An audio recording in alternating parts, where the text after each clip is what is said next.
reforça a fala de Moshe com a mesma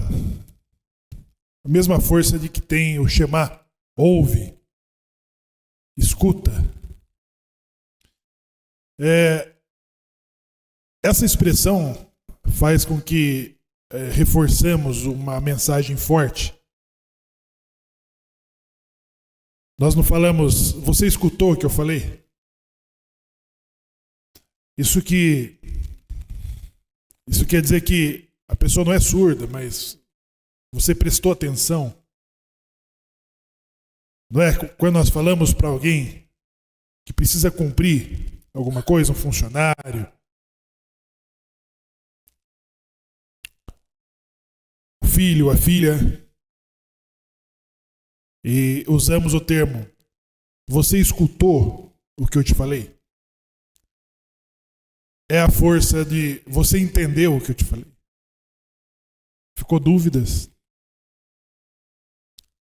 Moshe, ele precisa falar não só para a geração que nasce no deserto, mas para todos nós que vimos o que os nossos pais não viram.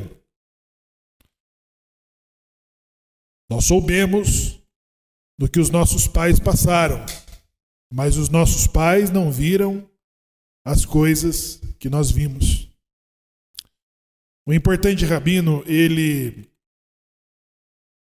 falava a um sobrevivente do Holocausto sobre a existência de Deus. Muitos dos sobreviventes do Holocausto, eles acabaram por deixar de acreditar na existência divina. Viveram a experiência de... Eles viveram a experiência a mais terrível. E o ter sobrevivido fez com que essa sequela lhe causasse a descrença. Não é possível que possa existir um Deus para Israel. E não livrar as crianças, não livrar os idosos, não livrar os justos. E nesse diálogo dessa palestra, o rabino Amnon, ele pergunta o seguinte: o holocausto de que você é sobrevivente, há registros de que isso tenha acontecido? Então ele responde: sim. Há muitos sobreviventes, há vídeos, há fotos, há testemunhos.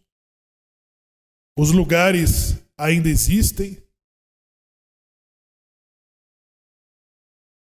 E não se passou 75 anos, não se passaram 80 anos do Holocausto, com todos esses registros, com todas essas marcas, com todos esses sobreviventes, com filmes, com imagens, com fotos. Há um general que disse, o general que invadiu, o general que entrou em Berlim junto com a União Soviética, ele disse: filmem e fotografem tudo, porque no futuro haverá um idiota que vai negar de que tudo isso tenha acontecido. Ahmadinejad, em 2010, ele negava de que o Holocausto tivesse acontecido. Vocês estão entendendo, pessoal? Nós estamos falando de um efeito que o mundo inteiro conhece. Não há lugar no continente, ou não há continente, em que não haja pessoas que não saibam sobre o Holocausto. É um evento importante? É um evento irrelevante? Não. Pelo contrário, todo o mundo soube do que ocorreu aos judeus. As crianças, as mulheres. Vocês compreendem isso? com todas as provas que existem, com coisas palpáveis, com coisas concretas, também existe o que o general previu. Haverá um idiota que negue de que o Holocausto tenha existido. Pessoal, quantos filmaram a outorga da Torá no Sinai? Quantos fotografaram a experiência?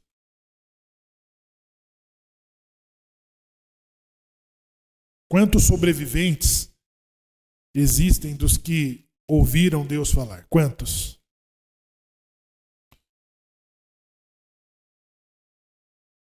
E se tivesse os mesmos registros desse evento, ainda assim haveria quem o negasse. O evento do Sinai, nós somos as testemunhas vivas, porque do Sinai o Sinai escreveu todos os percalços que nós iríamos sobreviver. A Inquisição. Existem os negacionistas da Inquisição, aonde, mesmo tendo todos os processos produzidos por eles mesmos,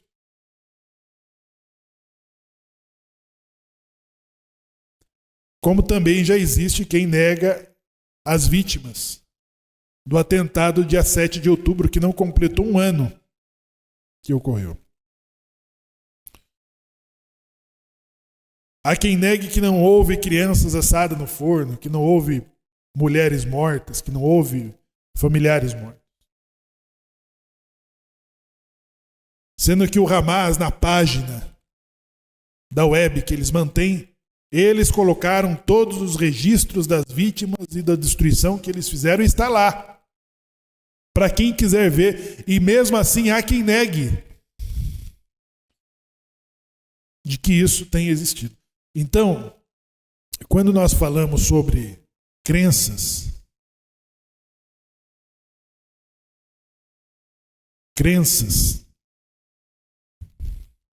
nós temos que reforçar a convicção de que nós somos os sobreviventes. E Ekev é essa força da palavra de todos os decretos que existem. Existem os decretos dos quais nós somos os sobreviventes. O Holocausto, a Inquisição, as expulsões, os prongros. Porém, a Haftará, ela está falando sobre o retorno, sobre o momento de reunir os exilados.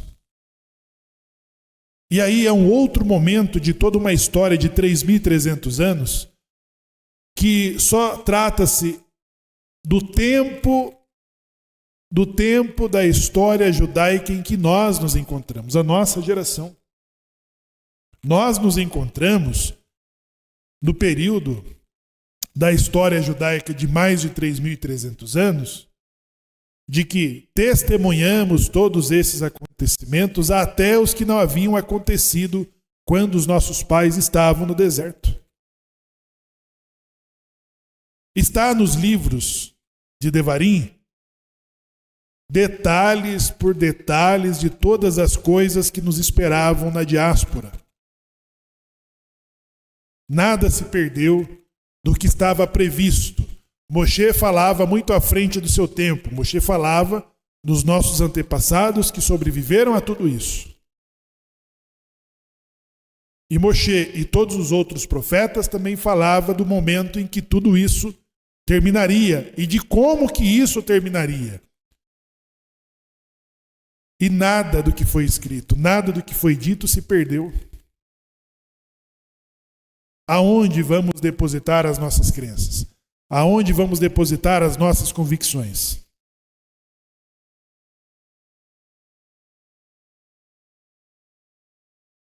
Né? Então, se o Holocausto aconteceu, se a Inquisição aconteceu, Se os prongros aconteceu, e aconteceu,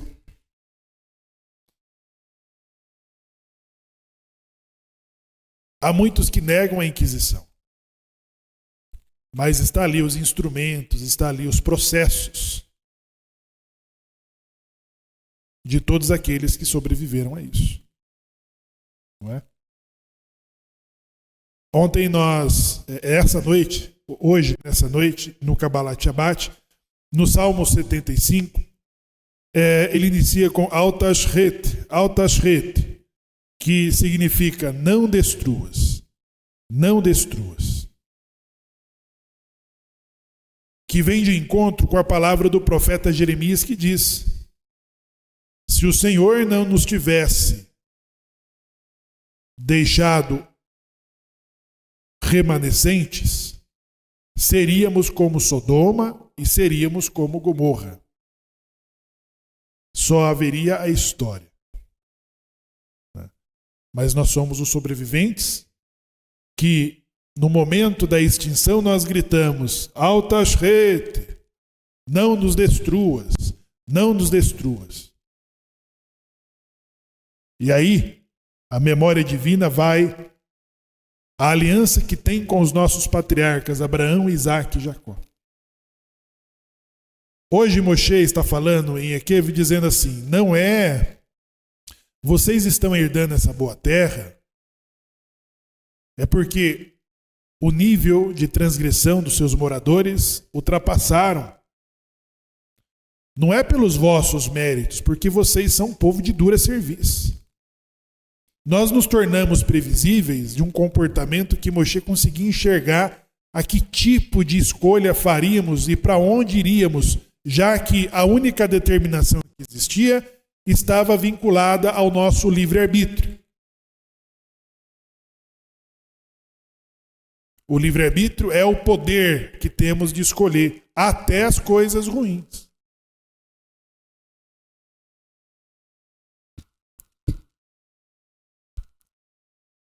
Às vezes nós queremos forçar o destino dos nossos filhos além da sua missão, além do seu papel, além daquilo que nós enxergamos de que eles possam fazer. Pode funcionar, como funcionou em muitas situações e outras não. Porque aos nossos pais, junto aos nossos irmãos, nós nos tornamos previsíveis. O pai conhece cada um dos filhos, das coisas que vai escolher, das suas inclinações, das suas disposições, das suas reações. E Moshe sabia. Não é pela vossa justiça que vocês estão conquistando essa terra. É porque o comportamento dos cananitas eram piores do que o de vocês. Vocês estão entrando aqui foi porque Deus prometeu aos teus pais. Porque vocês mesmos são gente de dura serviço. A fala de Moshe era indicativa de comportamento dos testes e de como que nós reagimos a cada situação. E Moshe sabia. Então há momentos em que Moshe diz assim: quando vocês estiverem entre as nações. Ou seja, é muito provável que vocês não escapem de passar pela diáspora. E aconteceu. A primeira, a segunda diáspora. Por que é tão falado a expulsão espanhola durante o período de Tisha B'Av? Porque o reduto judaico da Espanha ele foi o maior de toda a Europa. Mais de 800 mil judeus viveram em diferentes momentos durante 1.400 anos na Espanha. E por isso, olha, como que você consegue manter a distinção de um povo que não se assimila durante 1.400 anos?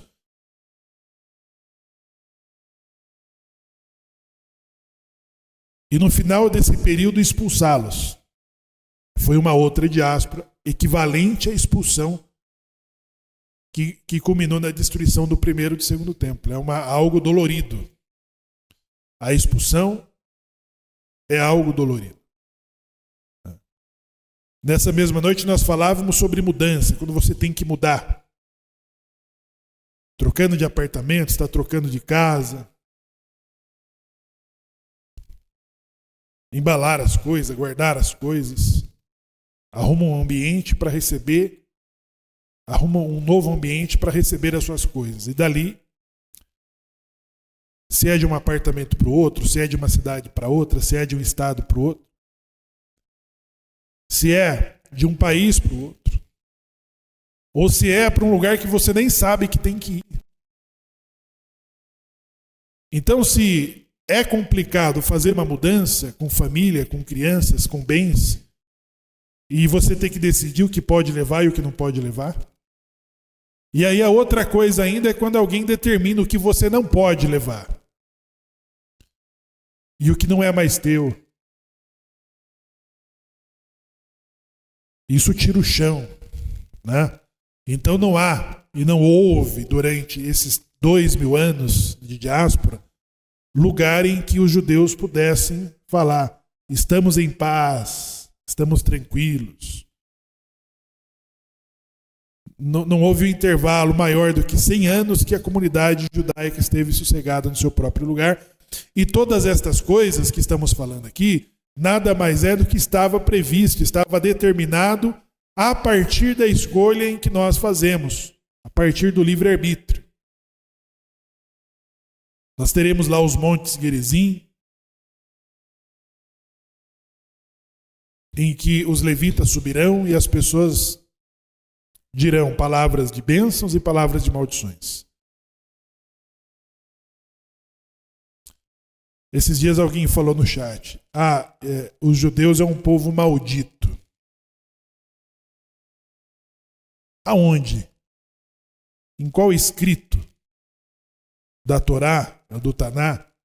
Ou mesmo no livro dos cristãos que está escrito, que consta sobre a maldição do povo judeu? Não. A bênção e a maldição está no livre-arbítrio. Se você escolher a vida ou a morte, a bênção ou a maldição. Não está escrito: se você escolher a maldição, o povo será maldito. Não. Será maldito quem escolher, fizer as escolhas erradas. Então as nossas escolhas determinam em que lado da história que cada um de nós estaremos. Então Ekev é essa dura lembrança, muito embora com a consolação do profeta Eshaiah. Então Moshe está enfatizando: vocês não estão entrando aí porque vocês têm méritos, não. Vocês estão entrando aí por dois motivos. A justiça dos moradores da terra estagnou. São perversos, são iníquos, são injustos, são promíscuos.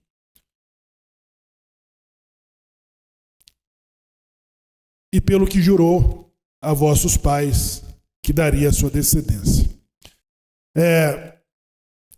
A lembrança, né? Quando você tem bem uma relação com um amigo, com um parente de longa data, e você tem um olhar de generosidade para os filhos, para os netos daquela pessoa, isso continua refletindo sobre a geração. Você continua tendo um olhar muito positivo. Isso mostra que Hashem, ele, de fato, ele retribui, porque nós temos um texto de Torá que diz assim: aquele que perdoa até 1000 gerações. Aquele que abençoa até 1000 gerações. Mas que visita a maldade dos pais nos filhos até a 3ª geração. Então, a afeição de que Hashem teve por Avraham, por Isaac e por Jacó, isso foi transferido de geração em geração. E isso Moshe diz. Vocês ainda têm saldo dos méritos de Avraham na conta. E é por isso que vocês estão sendo introduzidos, porque vocês mesmos são de dura serviço. O que é dura serviço? Por exemplo, uma outra questão, enquanto vocês pensam na resposta que eu estou fazendo. O que é a dura serviço? Nós tivemos no Brasil experiências importantes. Isso equiparando méritos, tá, pessoal? Porque é o seguinte, nós precisamos, como diz o Juan Pablo Leguizamon, nós precisamos fazer as equiparações sobre os nossos atos versus os atos das nações.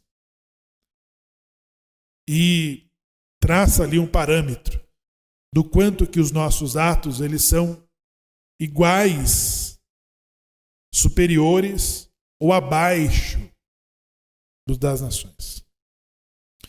E aí a outra coisa, as expectativas que nós geramos como judeus, da parte de Deus e da parte dos nossos irmãos judeus e da parte dos não judeus. Que expectativa cada um tem sobre os judeus?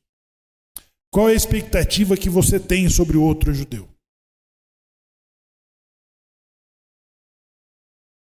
Conseguem me acompanhar nesse raciocínio, não? Por exemplo, nós temos exemplos claros aqui.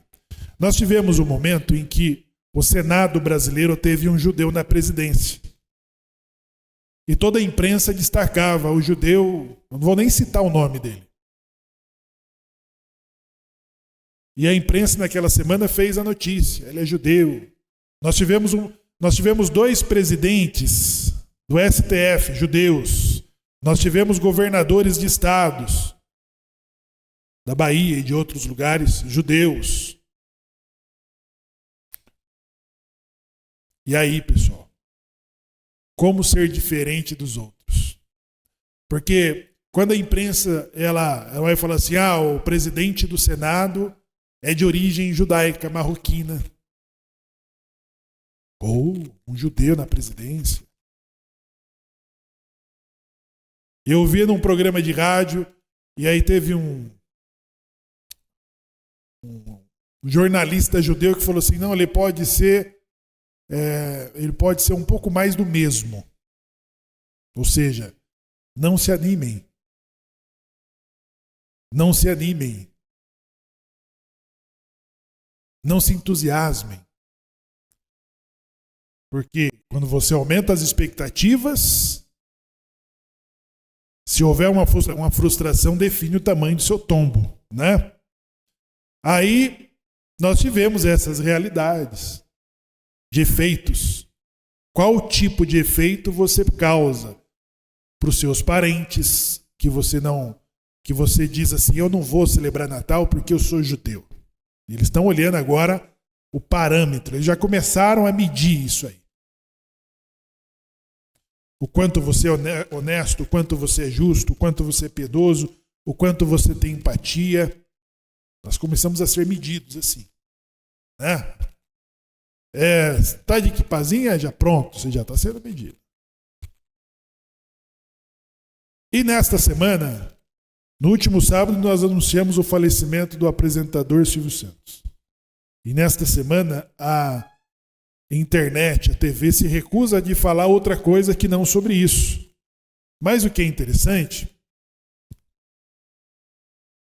é que todas as pessoas que tiveram contato, que tiveram relações, que tiveram negócios, familiares, amigos, eles vêm à tona mostrando assim coisas que não era conhecido do público, que não passavam na plateia, que não tinha ninguém ali dando uma nota positiva. Ele não era exatamente um religioso, mas eu acho que não teve sinagoga ou rabino que passasse tão positivamente a imagem do judaísmo como a que ele passou para o Brasil. Né? A comoção, mas aí no decorrer da semana, quando você escuta as pessoas que estiveram próximas, que tiveram negócios, que foram sócios, que foram parceiros, que foram amigos, que foram funcionários. E essas pessoas começam a contar das experiências, dos atos, assim, e você começa a ver coisas que diz assim, uau, pelo menos um judeu para salvar a reputação. É isso que nós geramos. E essa equiparação o Moshe está fazendo, ó, vocês vão herdar essa terra aí, mas não é porque vocês merecem. É porque o nível de comportamento deles extravasou. Então equipara, nivela, né? E aí todas as nossas decisões, elas trazem esses reflexos dos efeitos e das expectativas, se ela é positiva ou se ela é negativa, que nós geramos no mundo. Entendeu?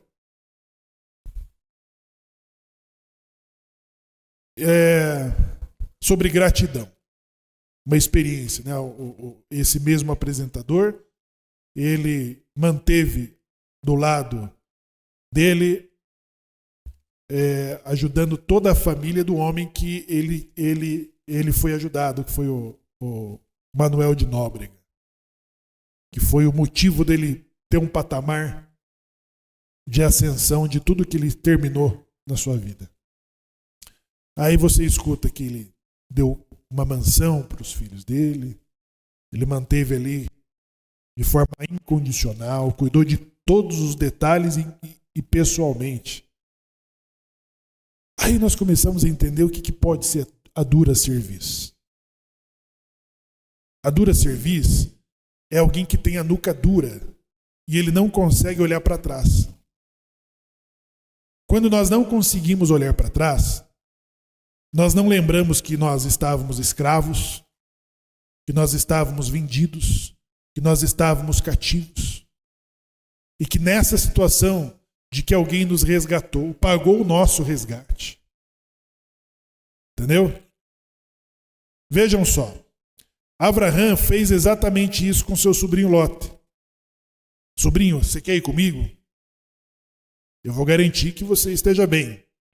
Quando eles tiveram que se separar, Lot foi sequestrado, cativo. Abraham colocou 318 homens para invadir o lugar e resgatar o seu sobrinho com seus pertences.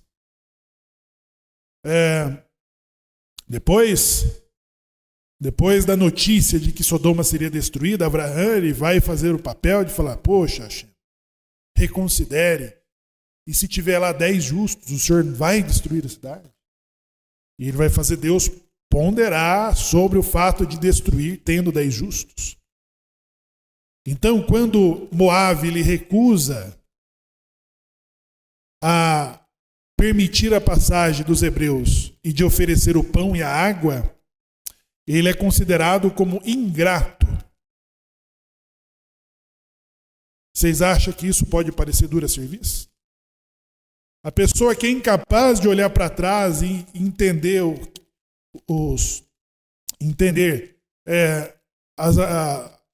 as atribuições pelas quais ela chegou naquele nível, né? Então a dura serviço é qualquer pessoa que é incapaz de olhar para trás, de entender, hoje você é empresário, você tem uma família bem estruturada, o seu esposo, a sua esposa, os seus filhos, a sua casa, os seus bens, os seus negócios, a sua formação, a sua graduação. Você deve isso a mais alguém? Para quem que nós devemos? Não é? Dos momentos que nós passamos aperto, dos momentos que passamos fome, que passamos sede, que tivemos medo, que estávamos doentes. Alguém apareceu na tua vida ali, nesse momento, e fez diferença quando você precisava? Não é possível. A sua graduação, você deve a alguém alguém que te incentivou, alguém que diz assim, vou financiar você, eu vou te ajudar, vou pagar seus estudos.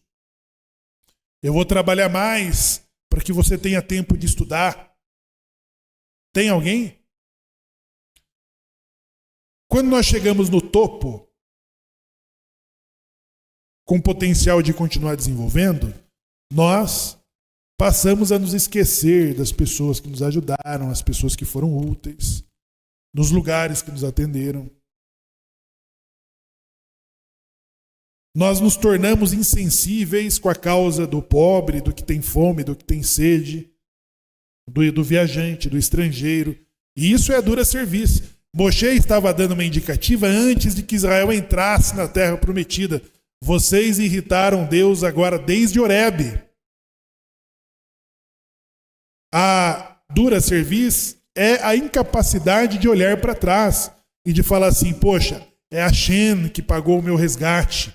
É a Hashem que me resgatou do Egito. É a Hashem que deteve os que queriam me matar. É a Hashem que me sustentou no deserto, me deu pão, me deu água, me deu sombra, me deu aquecimento. Foi a Hashem que está me introduzindo na boa terra. Essa é a dura serviço, essa é a incapacidade de ter um olhar para trás. Falar, Hashem, muito obrigado. Olha, eu ainda me lembro de quando eu era escravo. Eu ainda me lembro de quando eu era pobre. Eu ainda me lembro de quando tive fome, sede. E aí, se nós não temos essa capacidade de olhar para trás, nós passamos a ser insensíveis com as pessoas que estão ali, do lugar da onde nós estávamos. Sabe quantos reféns estão nos grilhões, no cativeiro do Hamas? Sabe quantos? Nós estamos tranquilos? Os nossos filhos estão em segurança? E do que é que nós precisamos reclamar? Né? Então, isso pode representar a dura serviço. Que essa dureza, essa resistência de reconhecer, de equiparar. Então, isso é a dura serviço. E a outra coisa, pessoal, é a equiparação. Nós precisamos, como o Pablo propôs, fazer as comparações sobre o nível de comportamento, de decisão, de escolha, de reações que temos em relação aos não-judeus. Porque constantemente o próprio Deus está nos comparando com o comportamento dos não-judeus. E de quem que a Hashem espera mais? Entendeu? Então pensa, temos orgulho de ser o povo que recebemos a Torá? Temos ou não temos? A Torá, ela prevê todos os caminhos para o sucesso, de elevação, de espiritualidade, de empatia, de justiça. E se nós temos esse código, se nós temos essa revelação, que as nossas orações dizem assim, Ahavat Olam, Deus amou o mundo e lhe deu os seus mandamentos. A quem Deus demonstrou esse amor? A Israel. Então Israel precisa entender que as expectativas de Hashem, ela é muito maior sobre nós do que sobre os outros povos. Quando nós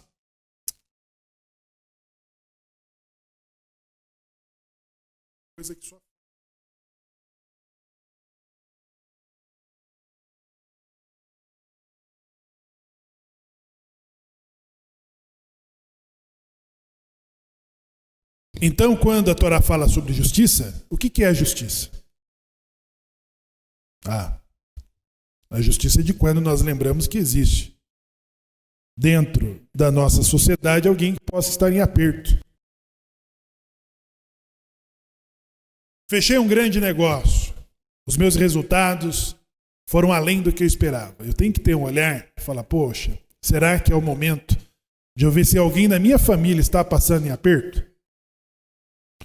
Olha primeiro dentro da sua família. Tem alguém passando aperto, em dificuldade, perigo, ou até fome, que Deus nos livre? Alguém que precisa de um tratamento médico, de uma atenção,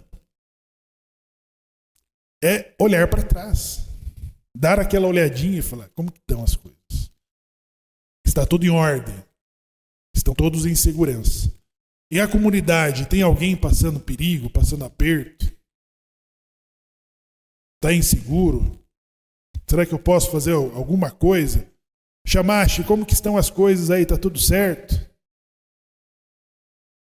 Tem alguém da comunidade passando algum tipo de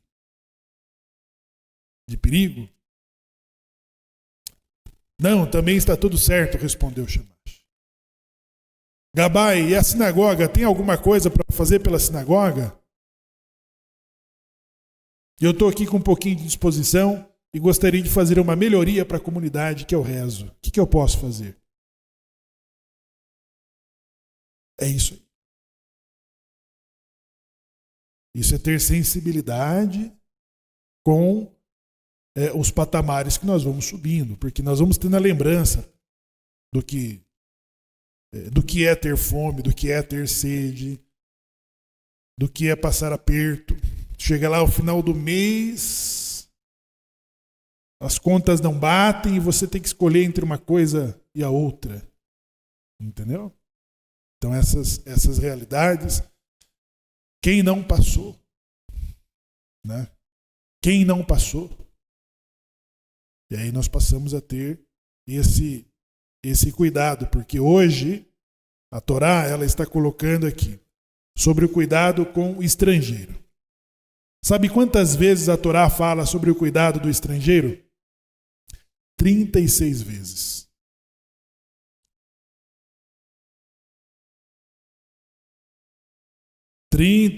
vezes. O senhor não vale. O senhor é argentino, os argentinos não valem. Só os outros estrangeiros. Os argentinos não entram nessa parada aqui. É brincadeira, pessoal. Então, 42 vezes o Taná fala, 36 a Torá, e entre a Torá e o Taná, isso é repetido entre Moshe e entre os profetas 42 vezes. Sabe o que é? Lembre de que vocês foram estrangeiros no Egito. Está lembrado disso?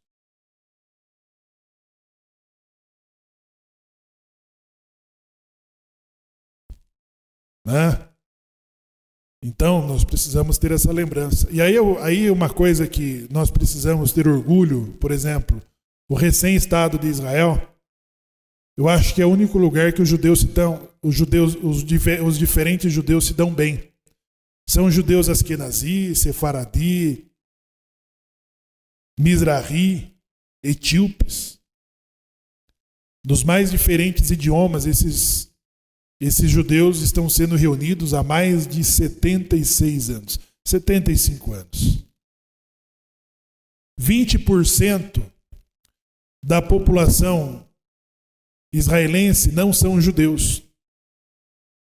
São cristãos, são drusos, são árabes, são russos. E se você perguntar para essa população de 20% se ela quer ir para outro lugar, se ela se sente segura, se ela é bem atendida, se os hospitais atendem às demandas dela, se ela tem representação no parlamento, você tem um deputado que representa a sua minoria aqui? Tem. Lá, as placas estão escritas em hebraico, inglês e árabe. E aí, pessoal, se tem uma coisa de que Israel não pode ser acusado, é de ser apartheid, de ser indiferente com os estrangeiros.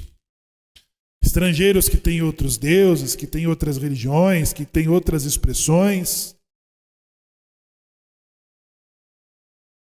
São 42 vezes judeus vindo da Rússia, da Ucrânia, das Américas, da Europa, da Ásia, da África, do Oriente Médio.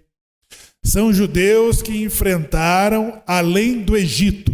Você acha que a experiência da peregrinação, que se repete 42 vezes no Taná, é uma experiência única dos nossos pais que desceram para o Egito? Não. Nós, inclusive brasileiros, podemos falar da experiência de ser estrangeiro, como o Pablo diz. Lembre dos argentinos. Então nós precisamos ter essa consciência e aprender com o Estado israelense de como é tratar o estrangeiro. Né? Porque o estrangeiro, ele chega nos lugares perdido, desorientado, ele não tem família, ele não tem pai, não tem mãe. Você já mandou um filho estudar fora do país?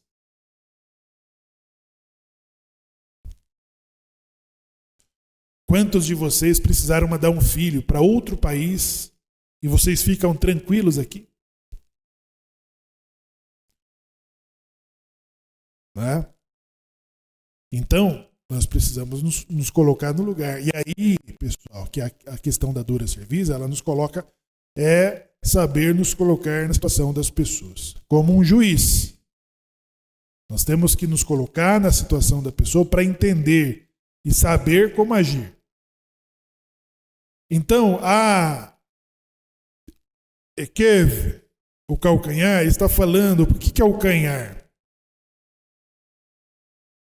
Alguém aqui é capaz de andar descalço? Qual é a parte mais insensível do pé? Mas aonde no pé? Aonde que é mais resistente? É o calcanhar? No de vocês também é? Então o calcanhar é a parte mais insensível. Você pisa numa pedra, você pisa num caroço, ele é mais ou não é? É a parte mais resistente do pé. Só que é a parte mais insensível. Às vezes nós podemos estar preocupados sobre os cuidados da kashrut, sobre o shomer shabbat, sobre o tefilim, sobre mandamentos relevantes e importantes que dão retornos, que dão relevância, que dão elogio, rende like, rende views. E esquecemos de coisas em que os nossos pés são insensíveis, eles não sentem. Então a Parashá está se dedicando às insensibilidades que nós possamos desenvolver. Né? As insensibilidades que nós podemos desenvolver. Então, 42 vezes que a Torá diz isso, nós precisamos entender que quando a pessoa está fora do seu reduto de segurança, ela está fora de sua cidade, ela está fora do seu estado, quando ela está fora do seu país, vai aumentando o nível de insegurança, a pessoa não conhece nada. Quando a pessoa chega numa grande cidade, vindo de regiões simples, cidades pequenas, a pessoa cresceu, se desenvolveu ali em cidadezinhas pequenas, não tem shopping, não tem bancos, não tem muitas coisas, não tem movimentação, e a pessoa cai num grande centro, cai no Rio de Janeiro, cai na grande São Paulo, cai em Curitiba, ela chega na cidade, ela já demonstra que ela não é dali. Ela já se torna um alvo fácil de aproveitadores, de bandidos, de ladrões, e já começa a entender que essa pessoa não é daqui. Ele já se tornou um alvo fácil. E ela vai dando todos os indicativos de que você ou vai ajudar aquela pessoa ou alguém vai explorar ela. Não é? O que Abraão fazia com os viajantes? Ele recolhia os viajantes. Quando Lote, seu sobrinho, recebeu os mesmos visitantes de Abraão, o que Lote fez? Os recebeu e os protegeu.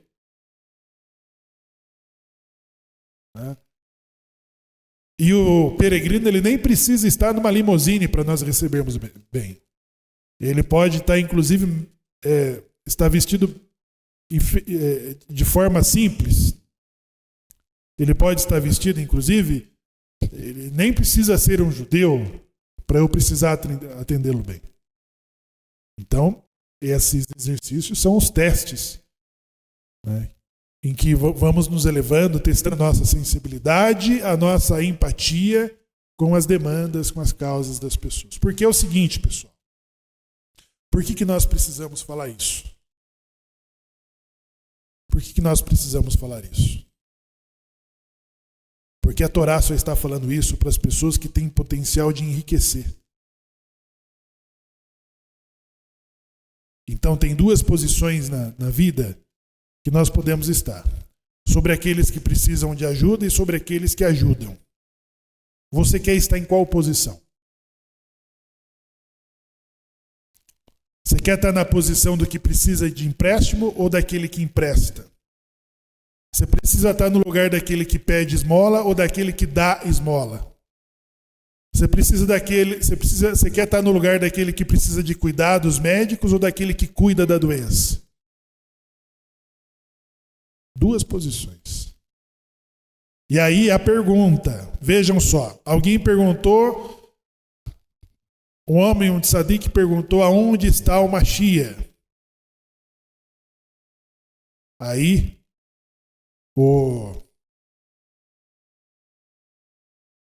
Eliarro respondeu, Eliarro Hanavi respondeu, o Mashiach está nos portões de Roma. Quando ele chegou lá, ele viu pessoas sendo tratadas das suas feridas, passando pomada e ataduras. E ele percebeu que alguém ali que também tinha feridas, ele tirava todas as faixas, passava lá as pomadas e atava novamente aquelas feridas. E ele tendo muitas feridas, ele fazia isso por parte. Ele fazia o curativo da própria ferida, passava a pomada e fechava. Ele abriu uma outra ferida e alguém chamou a atenção daquele homem que estava procurando Mashiach nos portões de Roma e perguntou assim, eu vim procurar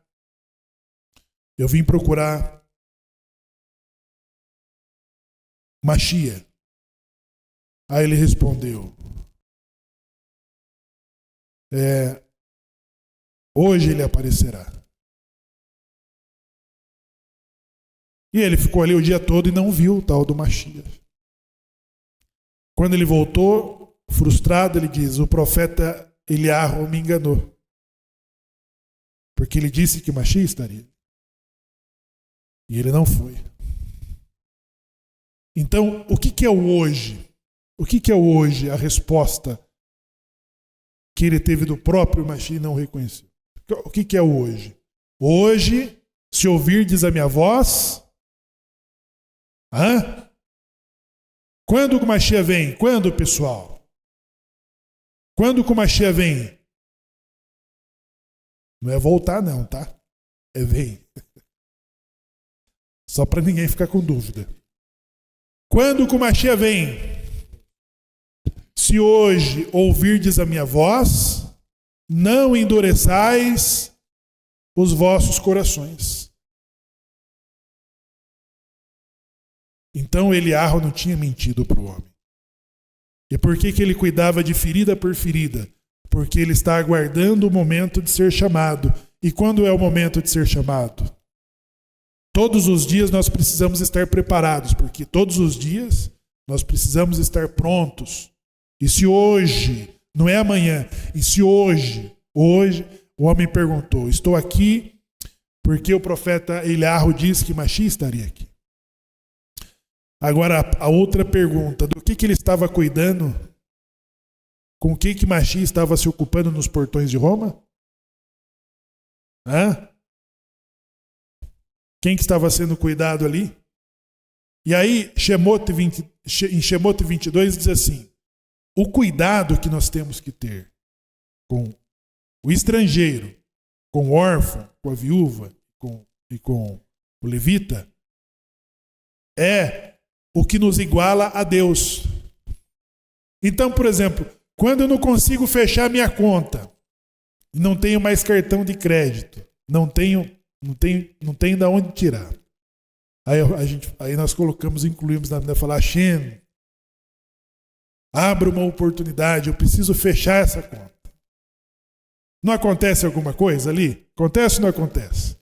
Acontece, alguma coisa acontece, você fecha a conta e fala, Baruch Hashem, obrigado Hashem.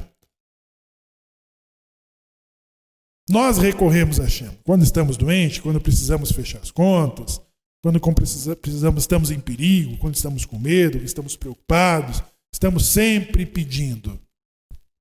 E aí, pessoal, quando nós aprendemos a pedir, nós precisamos aprender o quê? Hashem, eu quero ser igual ao Senhor. Eu sou igual a Deus. Mas quando as pessoas pedem você ajuda, com o que Deus se ocupa? Qual é a ocupação divina? A ocupação divina é cuidar daqueles que clamam. Quem são os que clamam? É o que tem bilhões na conta e está tudo certo? Ou o que está em perigo? O que está no cativeiro? O que está com fome? O que está com sede e o que está com doente? Quem é que clama? Então Deus diz assim, se eles, presta bem atenção, ele está falando isso para Israel, tá? De quem que Deus espera as respostas? É de Israel ou dos outros povos? Hã? E se eles clamarem, eu os ouvirei. Aí, pessoal, quando Deus pessoalmente tem que se envolver sobre questões que ele esperava que você, Shemuel, faça, aí o Shemuel está enroscado. É por isso que nós precisamos ter 2 tribunais de julgamento anualmente. Porque essas ações, anualmente, ela é conferida sobre como nos comportamos, como reagimos, ao olhar do tribunal celeste. E eu não estou falando sobre o que pensam os povos daquilo que nós fazemos. É melhor nem perguntar para eles. É melhor fazer como o Shaul fez. Responda a você mesmo. Não podemos nem nos atrever a perguntar do que os outros pensam sobre as expectativas de um judeu que cumpre Torá. Então, o calcanhar, ele precisa, o ekev, ele precisa, os nossos ouvidos, ele precisa ser muito atento, aguçado e de nos colocar de volta dentro desses princípios. E aí, eu volto a falar, quem é que precisa ouvir isso? Sobre aqueles a quem Deus fez promessas de prosperidade. Vejam só, como que os escravos saem do Egito? Carregados do quê? Os hebreus escravos saíram carregados do quê do Egito? Saíram carregados de ouro, de pratas, de tecidos, de pedras, de coisas valiosas. Sendo protegido, sendo guardado, sendo guiado, sendo bajulado. Israel foi bajulado. Se nós saímos carregados de ouro, durante um período de ausência, sabe o que é ausência? Moshe se ausentou mais do que esperado. Naquele ponto vazio, o que Israel produziu de melhor com a riqueza que saiu do Egito? Entenderam, pessoal? Você está pronto para ficar rico?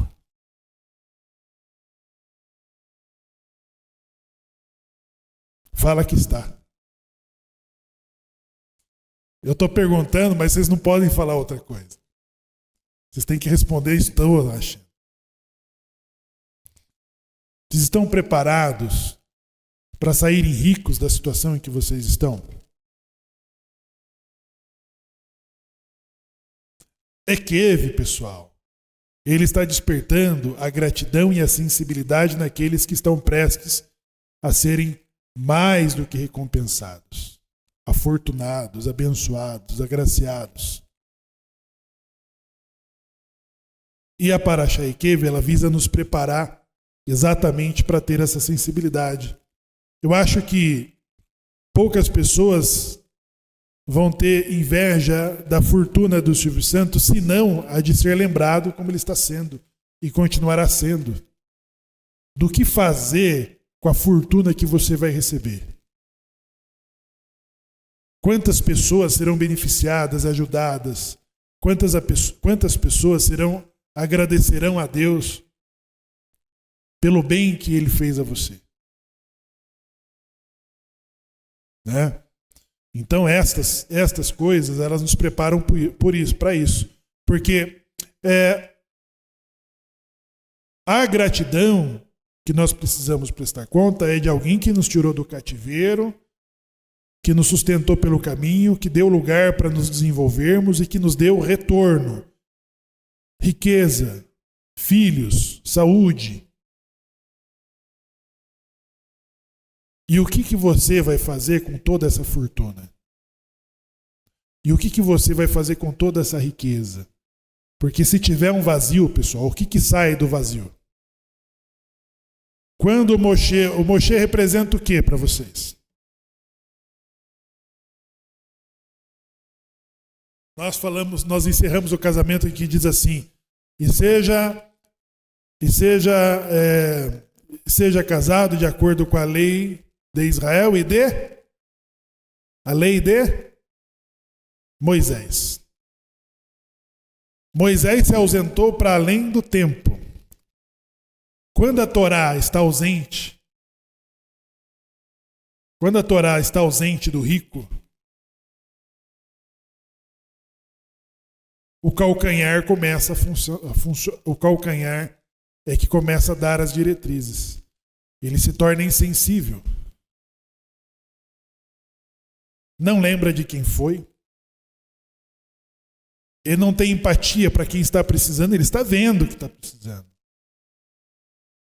As respostas daquelas coisas estão na mão dele, mas ele passa como se não tivesse visto. O que sai na ausência quando Moshe se ausenta mais do que esperado? O que vai sair daquela riqueza que está na tua mão? Um bezerro de ouro. O bezerro de ouro, pessoal, não é só para quem tem uma imagem feita ali de alguma coisa, de algum símbolo. O bezerro de ouro já pode sair da ausência de Moshe.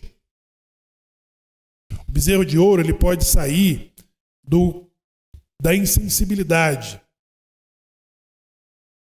O bezerro de ouro sai quando a dura cerviz, que é a incapacidade de reconhecer quem nos ajudou, quem nos salvou, quem nos protegeu e quem nos abençoou com toda essa fortuna.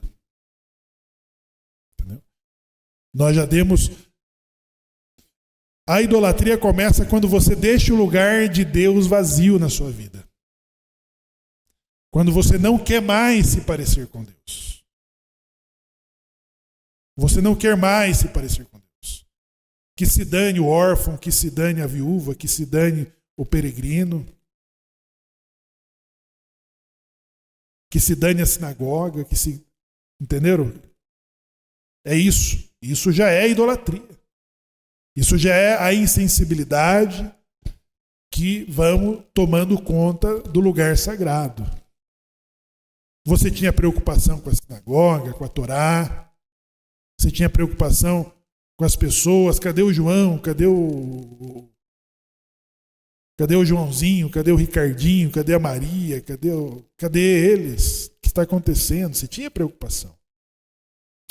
Você percebia as coisas.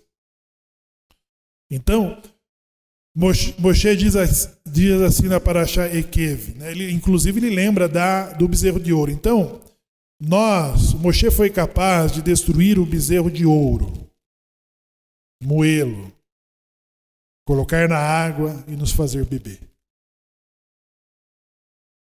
E nós, com qual disposição nós estamos destruindo o bezerro de ouro?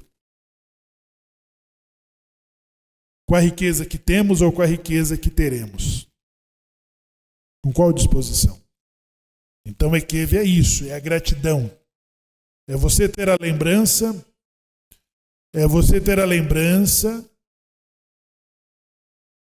e a consciência, e a sensibilidade, e a empatia durante toda a sua ascensão.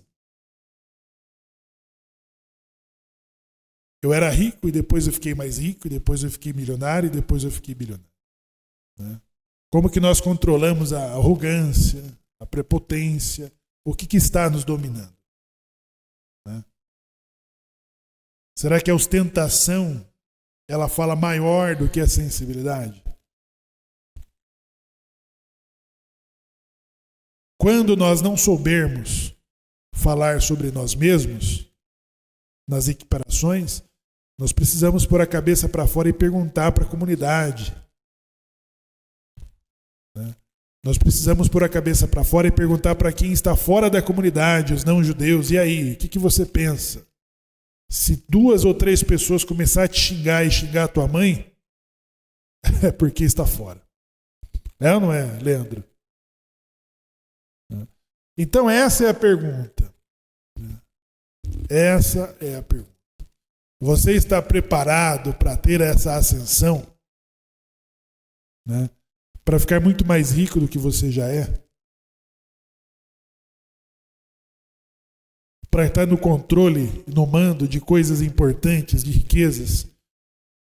E qual o lugar pretendido? Né?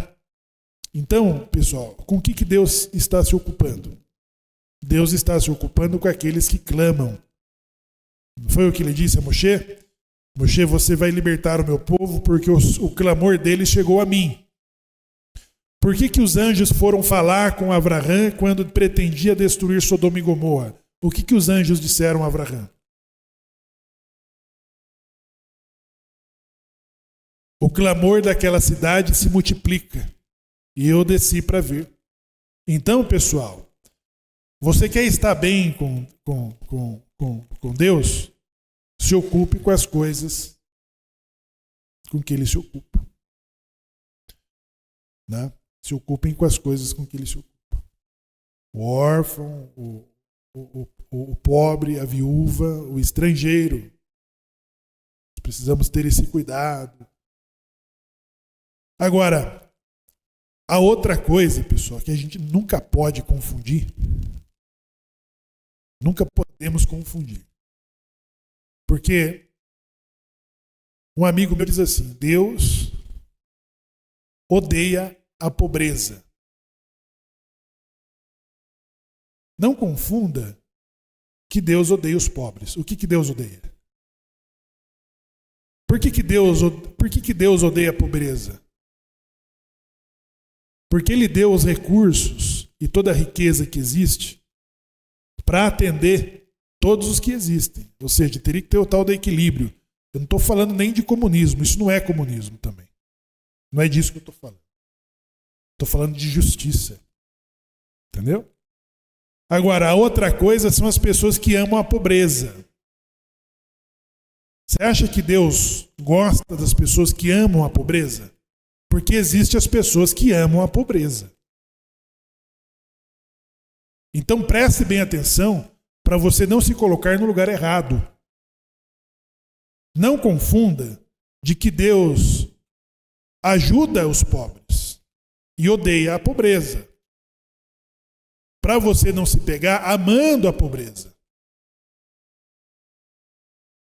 As pessoas que fazem corpo mole, as pessoas que gostam de estar nos pacotes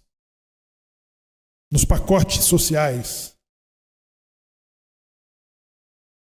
Eu já vi um conhecido chamando uma pessoa para registrar a carteira dele porque ele ia dar uma oportunidade de trabalho. Ele falou, pelo amor de Deus, não faça isso. Porque se você me registrar, eu vou perder a Bolsa Família. O que essa pessoa ama? O que o Tribunal Celeste vai dar para ela? Vai dar um lugar de pedinte. Entendeu?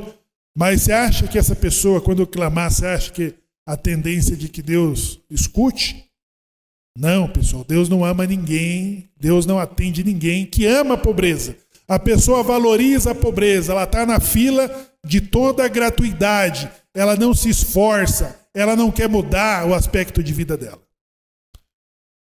Ela não limpa o reduto que ela mora, ela não cuida do reduto que ela mora, ela não valoriza as oportunidades, ela não se esforça, ela valoriza a ajuda, ela valoriza a esmola. Não pense você que você está no ouvido de Hashem daqueles que clamam. Aqueles que clamam são aqueles que não têm as mesmas oportunidades que você está rejeitando, que você faz corpo mole.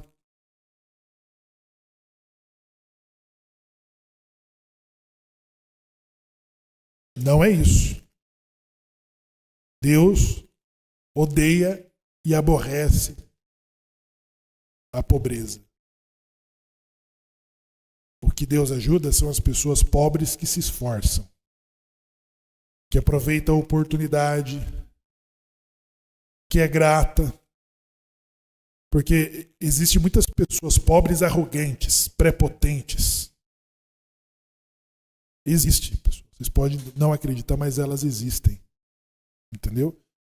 E a cultura, a mentalidade judaica, ela não permite, ela não pode permitir que judeus valorizem a pobreza, que valorizem a miséria, que esteja no lugar do pedinte.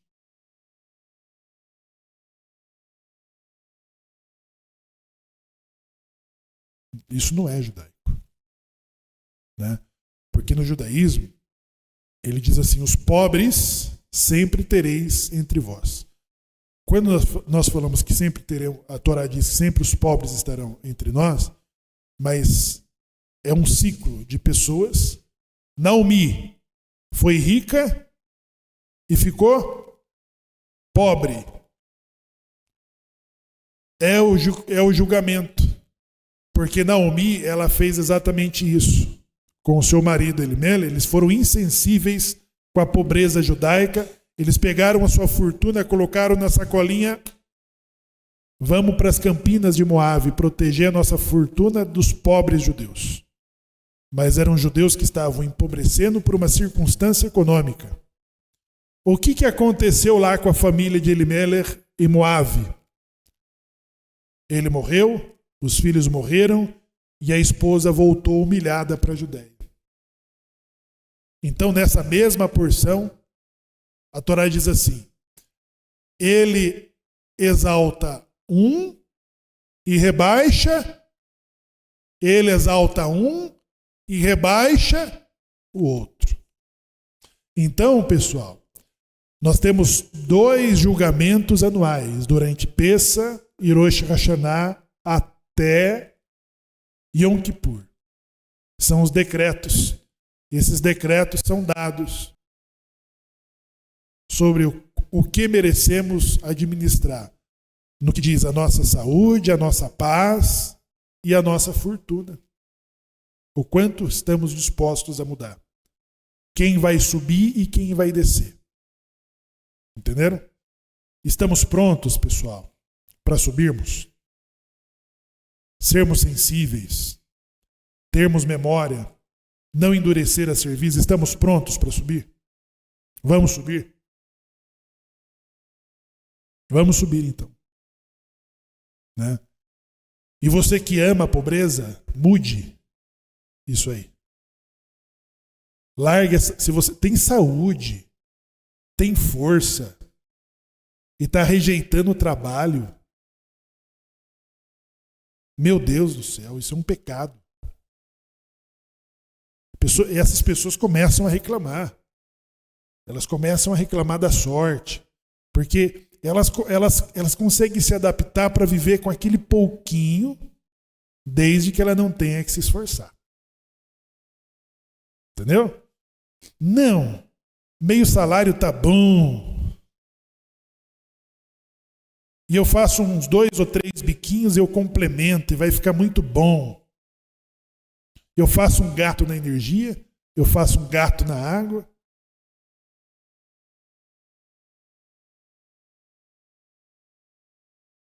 Bom, eu espero que isso aqui não exista, né? Obviamente, eu estou falando para outro planeta. Estou falando para um outro planeta. Isso não acontece na nossa comunidade emergente. Que Deus nos livre. Que Deus nos livre de pessoas que amem a pobreza. Porque quando eu percebo que a pessoa ama a pobreza, eu encolho a minha mão. Porque quando eu ajudo a pessoa que ama a pobreza, eu estou indo contra a minha sensibilidade. Pessoas que tiram proveito, entendeu? Essas pessoas estão prontas para tirar proveito, para compensar a sua falta de esforço. Essas pessoas eu não ajudo. Não ajudo. E se perguntar para mim se pode ajudar, eu falo, não ajude. Porque você estará atrasando a sua vida ajudando essa pessoa. Ajude as pessoas que se esforçam e têm dificuldade.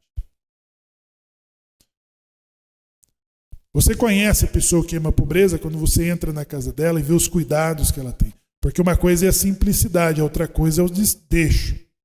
Entendeu? Você consegue medir quem é quem.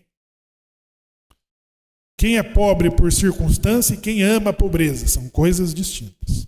E se você começa a ajudar as pessoas que valorizam a pobreza, você vai começar a afundar igual ela. Tá? Isso é importante. Que as crenças, pessoal, as crenças precisam mudar. As crenças precisam mudar. Você vai ter fortuna, vai ter riqueza e precisa preencher o vazio com Torá e com sensibilidade. Quando faltar Moisés, quando faltar sensibilidade, você vai construir um bezerro de ouro. Então preste bem atenção. E esse é o tipo de preparo que a Parashá Eikev pode nos dar. Sobre essa sensibilidade. Sobre estarmos prontos. Sabe por quê, pessoal? Porque nós, cristãos novos, tivemos todas as nossas fortunas saqueadas por diferentes momentos. Entendeu? Então, mesmo uma pessoa... Olha só. Eu tenho medo de ficar muito falando sobre isso, as pessoas confundirem. Mas eu fico encantado com as experiências de sucesso e de superação. Então, um certo homem foi pedir emprego num anúncio que estava assim, preciso de garçonete. Garçonete é o quê? Qual gênero? Ele falou assim, arruma para mim essa vaga. Ele falou, pô, mas você é homem, cara, eu preciso de mulher aqui para atender. Mas eram amigos, né? Me dê essa oportunidade, me dê esse emprego. Ele falou, não. Eu preciso que seja mulher. Aí, esse cara que não conseguiu ter essa oportunidade, ele foi vender caneta e carteirinha de título de eleitor. E começou a fazer locução no metrô, no navios, em portas de farmácia. É um pobre, pessoal. É um pobre que odeia a pobreza. O pobre que odeia a pobreza, ele tem tudo para dar certo. Ele vai aproveitar as oportunidades porque ele não tem preguiça. Ele não tem medo. Ele confia em Deus. Essas pessoas são as que dão certo. Quando você vê pessoas assim, pedindo por oportunidade, que ela se esforça, que ela mostra o seu valor, que ela mostra o seu cuidado, quando você ajuda essas pessoas, você aumenta o seu potencial. Aumenta a sua sorte. Você começa a ser blindado da inveja, você começa a ser blindado de coisas ruins. Então, até quem vamos ajudar, nós precisamos saber. Aprenda a ter distinção entre uma coisa e a outra. Tá bom? Então, o pobre sempre tereis entre vós, porque são ciclos, né? Uma hora você pode estar lá em cima. Naomi terminou por catar o rabisco. que são os que ficam do resto da colheita através de Ruth, sua nora. O fazendeiro não poderia passar recolhendo ali a produção, e aquilo que ficava para trás era para quem? Para o órfão. Naomi era o quê? Viúva. E o estrangeiro. Quem que era o estrangeiro? Na fazenda de Boaz, quem que era o estrangeiro? Ruth. Ruth era estrangeira, Naomi era pobre. O que Boaz fez? O que o dono do ouro fez? Ele chegou lá no administrador da fazenda e falou: ó, deixa cair uns feixes para trás. Aí Ruth chegava mais cedo e Naomi falava: mas já? E ela falou assim: eu tive a sorte de cair na fazenda de um judeu generoso. Esse judeu generoso é de quem descende o apresentador que nós sepultamos. Ele é descendente dessa família. A generosidade, pessoal, tem que estar conosco. É o segredo da fortuna, é o segredo do sucesso. Nunca deixarmos vazios família, a presença divina.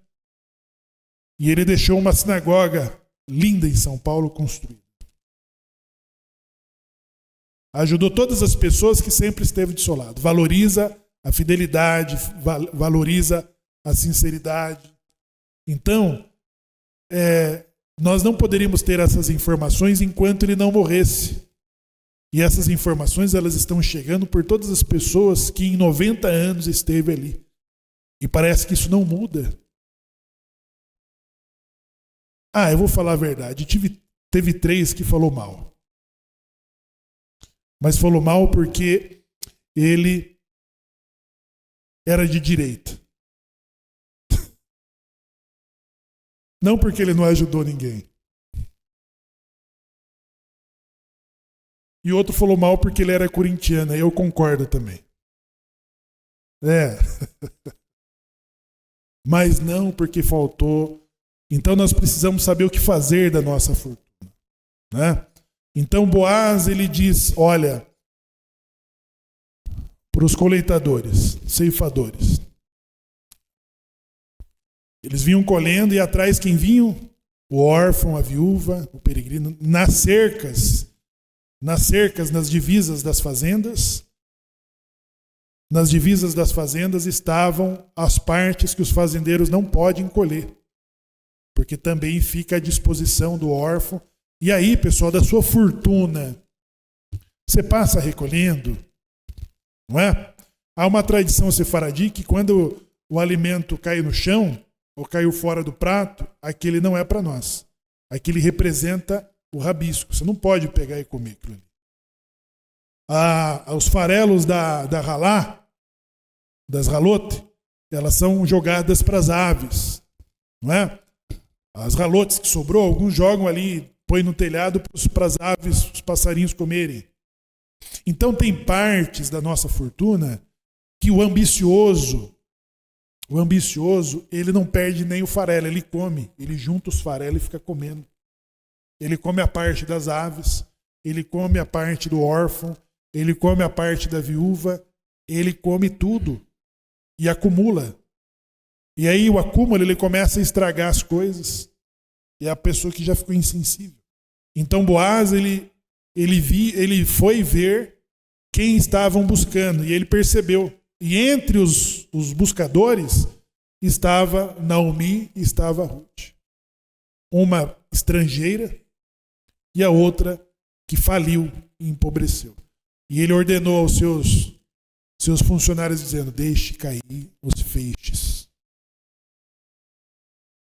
Além de não pegar a rebusca do que tinha colhido, ele ordenava que eles jogassem, e aquilo fazia com que eles voltassem mais cedo. Eu estive num campo onde passou a colheitadeira de milho. Aí eu vi que mesmo a colheitadeira, ela larga muitas espigas de milho para trás, muitas e muitas. E aí essa fazenda era de um judeu e ele esperava a máquina preparar a terra para outro plantio, só depois, isso aqui, no Paraná, só depois que o pessoal passava lá e colhia mesmo. As pessoas ali vão lá com os sacos e recolhem lá aquelas, vão passando nas carreiras e recolhendo aquelas espigas que ficam para trás. E é isso, pessoal. Você quer se parecer com Deus, o dono do mundo? Você quer ser o dono do mundo? Então tenha atenção para as coisas com que o dono do mundo está se ocupando. A generosidade, a empatia, né? E fazer a diferença nesse mundo. Quando você morrer, que a Xan não permita, que você tenha mais pessoas falando das boas experiências que teve com você, do que reclamando e do que falando mal. Né? Que tenham bastante pessoas se esforçando para te homenagear, né? Pela lembrança de todas as coisas boas. Há gratidão. Há gratidão de saber aonde nós estávamos. Então, ontem nós éramos escravos. Alguém pagou o nosso resgate. Alguém nos conduziu pagando todas as nossas despesas. Alguém nos deu terra. Alguém nos deu oportunidade para desenvolver e enriquecer. Enriquecemos? Enriquecemos. Agora que nós somos ricos e ficaremos mais ricos, nós precisamos saber como se comportar e fazer a diferença no mundo em que nós estamos. Tá bom? Outra coisa. Por muitas vezes, os nossos antepassados tiveram suas fortunas tiradas.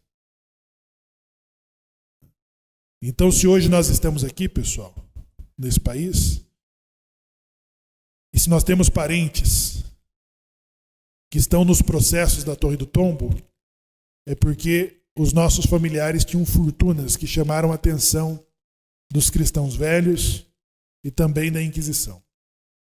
Isso indica que também a centelha judaica, a centelha divina que está em você, você tem potencial de se desenvolver e chegar nas alturas. Não tenha medo de vender caneta, de vender mandioca de porta em porta, põe no carrinho de mão. Não tenha medo das oportunidades que vão surgir para você. Aproveite as oportunidades. Não tenha medo. E as coisas vão começar a mudar na sua vida.